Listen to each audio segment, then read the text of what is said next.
Hello everyone. तो आज हम पढ़ने वाले हैं हिस्ट्री का chapter number 10, rebels and the Raj, the revolt of 1857 and it's representation. तो आज हम देखेंगे रिवॉल्ट के बारे में। 1857 का जो रिवॉल्ट था उसके बारे में देखेंगे। तो उसकी शुरुआत हम यहाँ पे बुक में होती है कि आपको बताया गया है कि 10 मई 1857 का जो है वो आफ्टरनून है।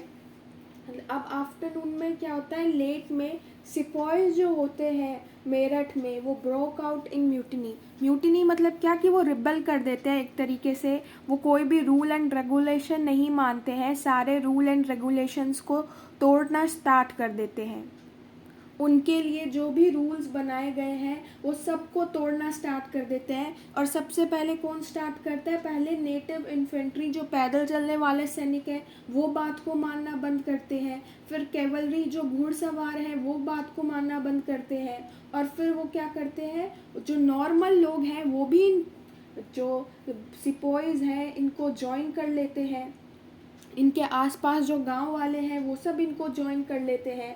और फिर ये लोग क्या करते हैं, ये लोग बेल ऑफ आर्म्स को जो है कैप्चर करते हैं। बेल ऑफ आर्म्स मतलब कि वो जगह जहाँ पर वेपन्स रखे जाते थे, वेपन्स का स्टोर रूम। तो ये लोग सबसे पहले बेल ऑफ आर्म्स को जो है कैप्चर कर लेते हैं। फिर जो भी वाइट लोग हैं उनको अटैक करना स्टार्ट करते हैं, उनके घर जलाना स्टार्ट करते हैं, उनके बंगलोज जलाना स्टार्ट करते हैं। गवर्नमेंट की जितनी भी बिल्डिंग्स है जैसे कि record office, jail, court, post office, treasury, इन सब को डिस्ट्रॉय करते हैं, इन सब को लूटते हैं। टेलीग्राफ लाइन जो थी दिल्ली तक की उसको भी कट कर देते हैं। और जैसे जैसे रात होने लगती है इन्हीं सिपोइस का एक ग्रुप जो है वो दिल्ली की तरफ जाने लगता है। अब क्या होता है, 11 मई 1857 का यानी कि जस्ट नेक्स्ट डे क्या होता है कि जो कुछ सिपोइज है जो दिल्ली की तरफ गए थे वो लोग रेड फोर्ट पहुंच जाते हैं सुबह सुबह मॉर्निंग में। और रेड फोर्ट जो है अगले दिन पहुंचते हैं 11 मई को। और 11 मई कौन सा दिन था, रमज़ान का महीना था। रमज़ान जो है वो एक मुस्लिम होली मंथ है, इस मंथ में ये लोग क्या करते हैं, मुस्लिम्स प्रेयर करते हैं और फास्ट करते हैं। तो अब ये रमज़ान का ही दिन था 11 मई। तो जो ओल्ड मुग़ल एम्परर है, जो कि वहाँ के एम्परर कौन थे, बहादुर शाह, वो क्या कर रहे थे कि सूरज उगने से पहले उन्होंने खाना खा लिया था ये देखकर कि अब फास्ट स्टार्ट होगा। और तभी उन्होंने क्या सुना, बहुत आवाज़ें सुनी गेट पर। और उन्होंने देखा कि अपने खिड़की से जाकर देखा कि आवाज़ें क्यों आ रही है। तो उन्होंने जब ये देखा तो उनको पता चला कि उनके यहाँ पे कौन आए हैं, सिपोइज आए हैं। और वो सारे सिपोइज जो हैं वो इकट्ठा होकर उनको कह रहे हैं कि हम मेरठ से आए हैं, वहाँ पर हमने सारे इंग्लिश मैन जो है उनको मारा है। क्योंकि वो क्या कह रहे थे, वो कह रहे थे हमको कि जो बुलेट्स जो है जिन पर जो कि fats of cows and pigs से कोटेड है उसको तुम अपने दांतों से काटो। और इस वजह से क्या होगा, हम हिंदू और हमारी मुस्लिम दोनों की ही फेथ को करप्ट कर देंगे वो लोग। इसीलिए हमने उनको अटैक किया, हमने उनको मारा। और अब हम दिल्ली आए हैं, हमें जो है ऑर्डिनरी पीपल यानी कि साधारण लोगों का भी साथ है। हमने यूरोपियंस को बहुत ज़्यादा मात्रा में मार दिया है। और यहाँ के दिल्ली के भी अमीरों को जो है अटैक किया गया है, उन्हें लूटा गया है। इसीलिए अब ब्रिटिश के कंट्रोल से तो ये दिल्ली चली गई। अब क्या होता है, ये सारी बात वो बताते हैं। और फिर कुछ जो सिपॉइज होते हैं वो सीधा रेड फोर्ट में अंदर चले जाते हैं। अब रेड फोर्ट क्या था, राजा का दरबार था। तो राजा के दरबार में कुछ जो है वो रूल्स रेगुलेशन होते हैं, लेकिन सिपोइज इनको नहीं मानते, वो सीधा चले जाते हैं।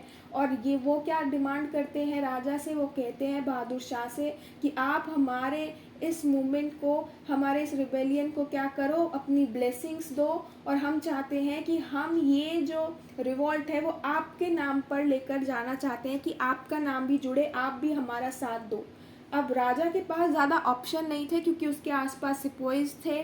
और फिर क्या होता है कि राजा सोचता है कि ठीक है, मैं भी तुम लोगों का साथ दूंगा। और जब ये बात कह देते हैं बहादुर शाह तो क्या होता है, इस रिवॉल्ट को एक काइंड ऑफ लेजिटमेसी मिल जाती है, एक टाइप की वैधता मिल जाती है। क्योंकि अब क्या है, ये मुगल एम्परर के नाम पे लड़ा जाएगा। अब फिर आता है 12 एंड 13 मई का दिन। उस टाइम पे नॉर्थ इंडिया जो है वो पूरा शांत रहता है। लेकिन जैसे ही एक बारी ये आवाज़ पहुंचती है और तक रिबल्स तक कि बहादुर शाह भी इस रिबेलियन को ज्वाइन कर चुके हैं। तो उसके बाद कैंटोनमेंट आफ्टर कैंटोनमेंट यानी कि बहुत सारे जो है सिपोहीज वो विद्रोह करना शुरू कर देते हैं और फिर नॉर्मल पीपल भी बहुत ज़्यादा मात्रा में जो है इस मूवमेंट को ज्वाइन करते हैं। अब इन रिबेलियन का पैटर्न कैसा था? अगर इन रिबेलियन का हम पैटर्न देखें कि कैसे ये जो म्यूटनीज थी ये हुई, क्रोनोलॉजिकल ऑर्डर देखें कि डेट वाइज कैसे लोगों ने जो है वो रिवॉल्ट किया, वो रिबेल किया, तो हम देखेंगे कि जैसे ही रिवॉल्ट की खबरें एक जगह से दूसरी जगह पहुंचती थी, वहाँ पे जो सिपोइज थे, जो साधारण लोग थे, वो क्या करते थे, वेपन उठा लेते थे और वो भी रिबेल करना स्टार्ट कर देते थे। अब ये जो म्यूटनीज थी ना, इसमें ना कुछ चीज़ें बिल्कुल सेम थी। क्या? वो था पैटर्न। जैसे सबसे पहले क्या होता था कि वो अपना जो एक्शन है वो कैसे स्टार्ट करते थे, एक सिग्नल के साथ स्टार्ट करते थे, या तो वो एक गन जो होती है इवनिंग गन उसको फायर करते थे, या फिर वो जो है बगल जो है उसको बजाया करते थे, उसके साउंड से अपना एक्शन स्टार्ट करते थे। उसके बाद वो क्या करते थे, बेल ऑफ आर्म्स को जो है जहाँ पर वेपन्स रखे जाते हैं उस स्टोर रूम को जो है कैप्चर कर लिया करते थे। ट्रेजरी जो है खजाने वगैरह लूट लिया करते थे। गवर्नमेंट बिल्डिंग्स हो उनको क्या करते थे, उनको जला दिया करते थे, उनको लूट लिया करते थे, वहाँ के सारे रिकॉर्ड्स जला देते थे। जो भी इंसान जो है वो माना जाता है कि ये वाइट मैन है या ये वाइट मैन के साथ जो है जुड़ा हुआ है, वो क्या था, टारगेट बन गया था एक तरीके से। हर जगह पे प्रोक्लेमेशन जो है हिंदी में, उर्दू में, पर्शियन में जो है वो जारी किए जा रहे थे, लोगों को जागरूक किया जा रहा था और सिटीज़ में लगाए जा रहे थे, एडवर्टाइज़ किया जा रहा था, लोगों को बताया जा रहा था पॉपुलेशन को कि आप हिंदू हो, मुस्लिम हो, कोई भी हो, आप साथ में जुड़िए, यूनाइट होइए, राइज कीजिए और ये जो फिरंगीज़ हैं उनको हमें जड़ से ख़त्म करना है, तो साथ आइए इस काम के लिए। ऐसा जगह जगह जो है वो प्रोक्लेमेशन जो है वो जारी किए जा रहे थे। नॉर्मल लोगों ने भी इस रिवॉल्ट को क्या किया, ज्वाइन किया, और इस वजह से क्या हुआ कि बहुत सारे लोगों को अटैक किया जाने लगा। जैसे कुछ टाउन में बताया जा रहा है कि लखनऊ, कानपुर, बरेली, इसमें तो मनी लैंडर्स तक को भी अटैक किया गया, रिच को भी अटैक किया गया, क्योंकि पीजेंट जो है वो इनको बस ऑपरेसिव ही नहीं देखते थे, वो ये भी देखते थे कि ये भी ब्रिटिशर्स के एक तरीके से अलाई ही है, उनके साथी भी हैं, इसलिए उनके हाउसेस को क्या किया जाता था, कई बार लूटा जाता था और उनके घर को डिस्ट्रॉय कर दिया जाता था। इसीलिए ये एक तरीके से रिबेलियन बन गया था, म्यूटिनी से ज़्यादा क्या हो गया था, एक रिबेलियन बन गया था, क्योंकि म्यूटिनी तो जो है आर्म्ड फोर्सेस में होती है, लेकिन रिबेलियन तो क्या था कि नॉर्मल लोग भी जो है इसको ज्वाइन कर चुके थे। अब ये एक रिवॉल्ट बन चुका था और हर तरीके से लोग जो है वो हर एक ऐसी चीज़ जो कि उनसे उनकी प्राइड छीन रही है, जो उनको गुलाम जैसा एहसास करा रही है, वो सबके अगेंस्ट जो है लोग क्या कर रहे थे, आवाज़ उठा रहे थे, सबको अटैक कर रहे थे। और फिर क्या हुआ, मई एंड जून के महीने में ब्रिटिशर्स के पास इन रिबल्स का कोई भी आंसर नहीं था, उनको समझ ही नहीं आ रहा था कि वो क्या एक्शन ले, कैसे रोके इस मूवमेंट को, कैसे रिवॉल्ट को कंट्रोल करें। और जो इंडिविजुअल ब्रिटन्स है यानी कि जो ब्रिटिशर्स थे वो तो अपनी ही जान बचाने में लगे थे, जो इंडिविजुअल अपनी फैमिलीज वगैरह के साथ रहते थे। एक ब्रिटिश ऑफिसर ने बताया कि कैसा था ब्रिटिश रूल, कि ब्रिटिश रूल कैसे कोलैप्स हुआ, जैसे कि एक हाउस मेड ऑफ कार्ड्स, मतलब कार्ड से बना हुआ एक जो घर होता है उसमें एक पत्ता हटाते तो कैसे पूरा वो गिर जाता है, ऐसे ही बता रहा है एक ब्रिटिश ऑफिसर कि ब्रिटिश रूल ऐसे ही कोलैप्स हुआ था 1857 के टाइम पे, जब ये म्यूटिनी जो है वो बहुत बड़ी हो गई। अब जब ये मूवमेंट एक जगह से दूसरी जगह पे सिमिलर ही था, इसके पैटर्न सिमिलर थे, तो ये ज़रूर था कि इनकी प्लानिंग या कोऑर्डिनेशन तो पहले से हुई होगी, पहले से इनके लोगों के बीच में कम्युनिकेशन हुआ होगा, पहले से उन्हें पता होगा कि हाँ हमें ऐसे ऐसे ये चीज़ें करनी है, तभी सारी चीज़ें जो है वो सिमिलर थी। और सिपोही लाइंस में तो कम्युनिकेशन होता ही था, ये बात तो क्लियर है। और इसका हमें कैसे पता चलता है कि 7th अवध इरेगुलर कैवलरी जो थी घुड़सवार, उन्होंने किसे लिखा था? 48 नेटिव इन्फेंट्री को लिखा था कि जो न्यू उनको बुलेट्स मिले हैं, जिसके लिए वो कह रहे थे कि वो कोटेड है फैट और काऊ के पिग से, उसे उन्होंने मना कर दिया है और अब वो 48 के ऑर्डर्स का जो है वो वेट कर रहे हैं। अब अगर इनके बीच में कम्युनिकेशन थी, प्लानिंग थी, तो कौन प्लान बना रहा था? प्लानर्स थे तो कौन थे? तो अब इसका आंसर देना तो थोड़ा डिफ़िकल्ट है, लेकिन हाँ, इसका हमें कुछ क्लू पता चलता है। जैसे कि कैप्टन हियर से जो थे वो अवध मिलिट्री पुलिस में थे और उनको सुरक्षा किसने दी थी? इंडियन ही जो थे इस पुलिस में, उन्होंने ही उन्हें सुरक्षा दी हुई थी। अब क्या है, 41st नेटिव इन्फेंट्री जो है वो कहती है अवध मिलिट्री पुलिस को कि हमने तो ब्रिटिशर्स को मार दिया है, हम तो वाइट को मार रहे हैं, तो अब तुम भी क्या करो, कैप्टन हियरसे को या तो मार दो या फिर प्रिजनर के रूप में हमें दे दो। लेकिन अवध मिलिट्री पुलिस में जो इंडियंस होते हैं वो मना कर देते हैं। इसलिए ये क्या होता है, ये लोग कहते हैं कि अब जो भी फैसला होगा वो पंचायत से होगा। इसका मतलब ये पता चलता है कि इन लोगों की जो है वो पंचायत होती होगी जहाँ पर ये लोग मैटर को सुलझाते होंगे। इस पंचायत में नेटिव ऑफिसर्स, मतलब हर रेजिमेंट से ऑफिसर्स लिए जाते होंगे। चार्ल्स बॉल्स, जिन्होंने अर्लीस्ट हिस्ट्री ऑफ अपराइजिंग के बारे में लिखा हुआ है, उन्होंने भी कहा है कि पंचायत जो है वो कानपुर में अक्सर हुआ करती थी और ये सिपोही लाइंस जो है वो सिपोही ही मतलब इसे किया करते थे और वो एक नाइटली अकरेंस थी वहाँ पर। और सिपोही जो है वो एक कॉमन लाइफस्टाइल जीते हैं, बहुत सारे तो सेम जगह से आते हैं, सेम कास्ट से हैं, इसलिए ये बहुत डिफ़िकल्ट नहीं है ये इमेजिन करना कि साथ में बैठकर वो अपने फ्यूचर का कोई डिसीज़न ले रहे हैं। इसलिए कहते हैं कि सिपोही जो थे वो अपने रिबेलियन के खुद ही मेकर्स थे। अब बात करते हैं लीडर्स और फॉलोअर्स की। ब्रिटिशर से लड़ने के लिए हमको लीडरशिप और ऑर्गेनाइजेशन दोनों की ही बहुत ज़्यादा ज़रूरत थी, दोनों ही बहुत इम्पॉर्टेंट थे। और इसके लिए हम किन के पास देखते थे, कई बार ये जो रिवॉल्ट करने वाले सिपोहीज थे, नॉर्मल लोग थे, उनकी तरफ देखा करते थे जो ब्रिटिशर्स के आने से पहले लीडर रह चुके थे। और इसके लिए हमें सबसे पहले पता है कि कहाँ पे ये स्टार्ट हुई थी म्यूटिनी, मेरठ में हुई थी, लेकिन फिर लोग दिल्ली गए, वहाँ पे जो दिल्ली के एम्परर थे बहादुर शाह, उनसे मदद मांगी। अब उनके आसपास जब लोग आ गए, सिपोहीज आ गए, तो उनके पास बहुत कम ही ऑप्शन थे ना बोलने के, इसलिए उन्होंने क्या किया, उन्होंने अग्री कर लिया कि हाँ वो भी इस रिबेलियन के लीडर बनने को तैयार हैं। ऐसे ही कुछ सिमिलर सीन्स और जगह भी देखने को मिले, जैसे कानपुर में सिपोहीज जो है उन्होंने क्या किया, नाना साहेब को बोला, जो कि पेशवा बाजीराव के 2 के जो सक्सेसर थे, उनको कोई भी चॉइस नहीं दी, उनको कहा कि आपको हमारा लीडर बनना ही है और कानपुर में वो लीडर बने।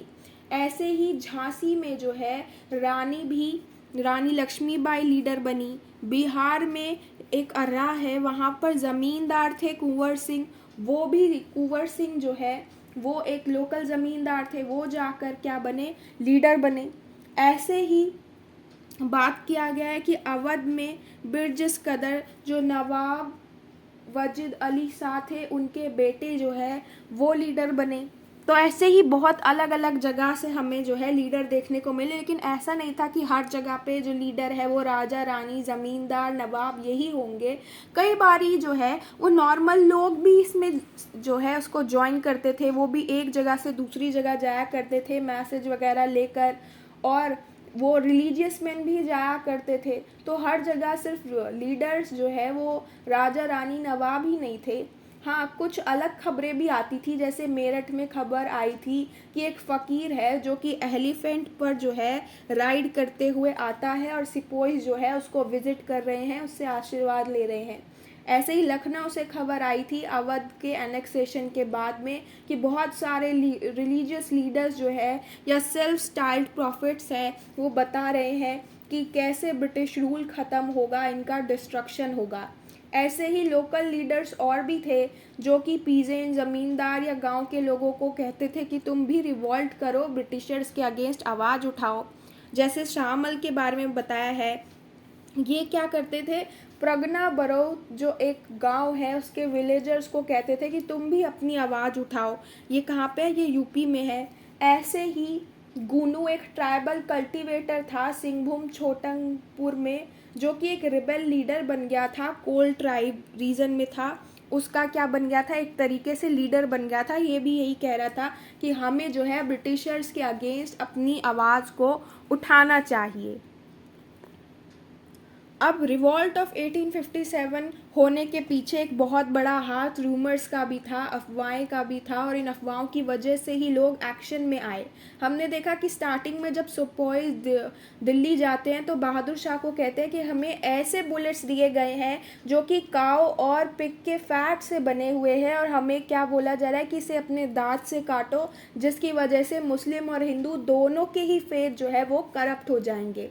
अब वो जो है वो किसके बारे में बात कर रहे थे, वो एनफील्ड राइफल्स के कार्ट्रिज के बारे में बात कर रहे थे जो कि उनको दिए गए थे। ब्रिटिशर्स ने समझाने की कोशिश की, लेकिन ये ऐसा केस नहीं है, ये सिर्फ र्यूमर है।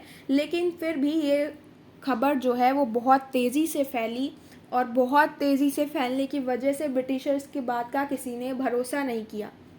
और ये एक ऐसी अफवाह है जिसके ओरिजिन के बारे में हम पता लगा सकते हैं। कैसे, देखो बताया गया है कि कैप्टन राइट जो है कमांडेंट है राइफल इंस्ट्रक्शन डिपोट के, और उन्होंने क्या कहा है, उन्होंने 3rd वीक ऑफ जनवरी में रिपोर्ट किया था, एक बात बताई थी कि 1857 में ही एक लो कास्ट खालसी था जो कि मैगजीन दमदम में काम करता था, और वो ब्राह्मण सिपोई को क्या है पूछता है कि क्या मैं आपके लोटे से पानी पी सकता हूँ।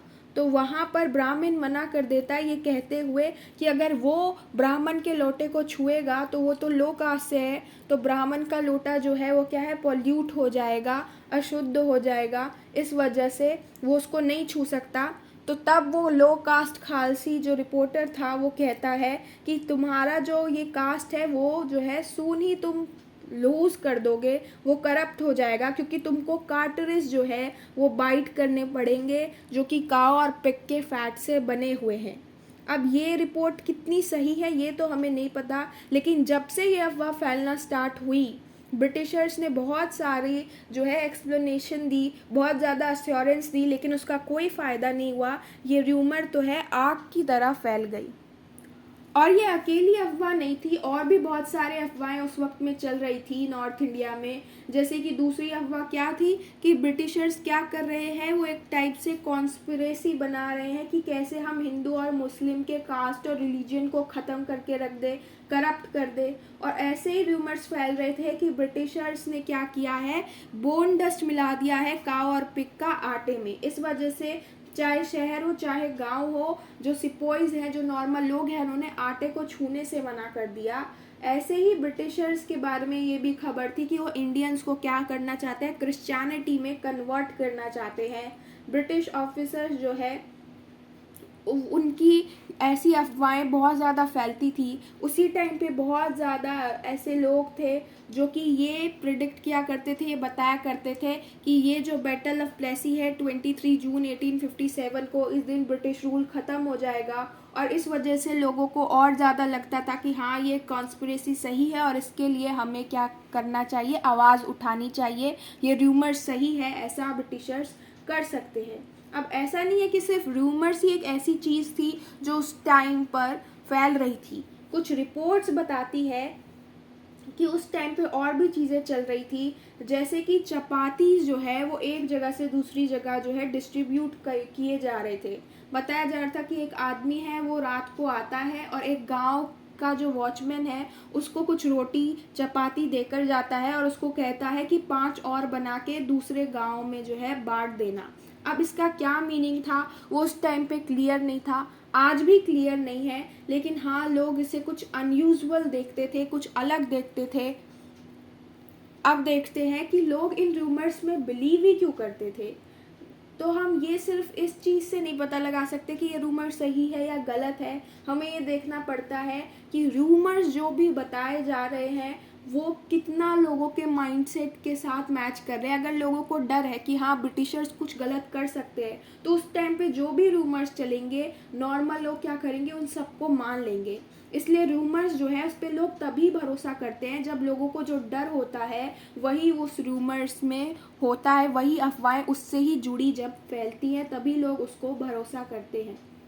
अब 1857 के रूमर्स के बारे में देखें तो अगर हमें जो कि पॉलिसीज़ लेकर आए थे ब्रिटिशर्स उसको देखें तो कोई भी उस अफवाहों पर भरोसा करेगा, क्योंकि ब्रिटिशर्स भी बहुत पहले से ऐसी ही पॉलिसीज़ लेकर आए थे जिससे वो बिल्कुल इंडियन कल्चर को ख़त्म कर देना चाहते थे।